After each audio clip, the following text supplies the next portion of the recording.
પાલિકા ઇન્દિરાનગરથી રાણપુર જતા માર્ગ પર નવીન રોડ બનાવવાની કામગીરી દરમિયાન વર્ષો જૂનું વડનું ઝાડ કપાતા નાયબ કલેક્ટરને રજૂઆત કરાઈ।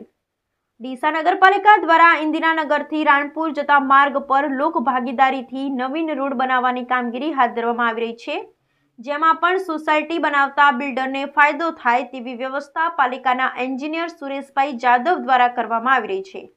તેવા આક્ષેપો સાથે અરજદાર દ્વારા નાયબ કલેક્ટરને લેખિતમાં રજૂઆત કરવામાં આવી છે।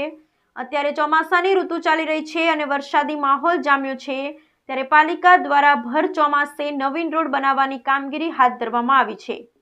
જ્યારે નવીન રોડ બનાવવાની કામગીરીમાં અડચણરૂપ વડનું ઝાડ ન હોવા છતાં પાલિકાના એન્જિનિયર સુરેશભાઈ જાદવ દ્વારા મજૂરો બોલાવી પાલિકાના સ્ટ્રીટ લાઇટના ફેસ પરથી આંકડી નાખી વીજ ચોરી કરી અને મશીન મારફતે જૂનું ઝાડ કાપવાની કામગીરી હાથ ધરાતા સ્થાનિક રહીશ એડવોકેટ કેડી પઢિયાર દ્વારા નાયબ કલેક્ટર અને ફોરેસ્ટ વિભાગને લેખિતમાં રજૂઆત કરવામાં આવી છે।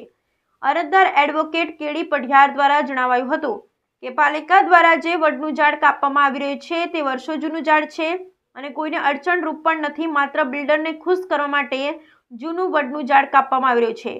જ્યારે વર્ષો જૂનું વડના ઝાડમાં રોજબરોજ હજારો પક્ષીઓ વસવાટ કરે છે। ઉનાળાની કાળઝાળ ગરમીમાં પણ આ ઝાડ નીચે બેસી લોકો ગરમીમાંથી રાહત મેળવે છે। ત્યારે વર્ષો જૂના ઝાડ પાલિકા દ્વારા ન કાપે તેવી વિનંતી કરવામાં આવી હતી।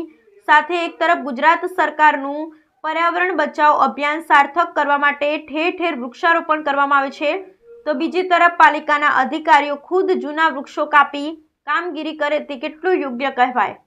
ત્યારે નાયબ કલેક્ટર કચેરી ખાતે લેખિતમાં રજૂઆત કરી, જેમાં advocate Subhashbhai Thakkar, advocate PR Solanki પણ ઉપસ્થિત રહી વર્ષો જૂનું વડનું ઝાડ બચાવવા માટે વહીવટી તંત્રને અપીલ સાથે વિનંતી કરવામાં આવી હતી।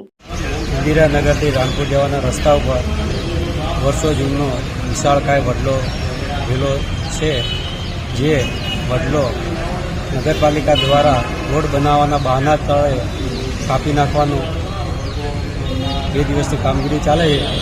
એના વિરોધમાં અમે 2 દિવસથી દોડીએ છીએ અને મામલતદારને અરજી આપેલી, નગરપાલિકાને અરજી આપેલી અને આજે એસડીએમઓ એ વડલો ના કપાય અને પશુ પક્ષીઓનો આશ્રય સ્થાન ના તૂટે એના માટે આજે અમે અહીંયા એસડીએમઓ અરજી આપવા આવ્યા છીએ અને એસડીએમ સાહેબે આ કામ કપાવવાનું કામ તાત્કાલિક ધોરણે બંધ કરાવવાનું જણાવતા હાલ અમે સ્થળ મુલાકાત ઉપર જઈએ।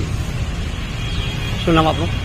કેડી પઢિયાર એડવોકેટ, ત્યાં બાજુમાં જ અમારો કૂવો આવેલો છે, સાલેગંજ સોસાયટીની થોડાક આગળ વર્ષો જૂનો વડલો છે અને ત્યાં મોર, પોપટ, તીતર જેવા ઘણા પશુ પક્ષીઓનું આશ્રય સ્થાન છે અને અમે વર્ષોથી ત્યાં ચાલીએ છીએ।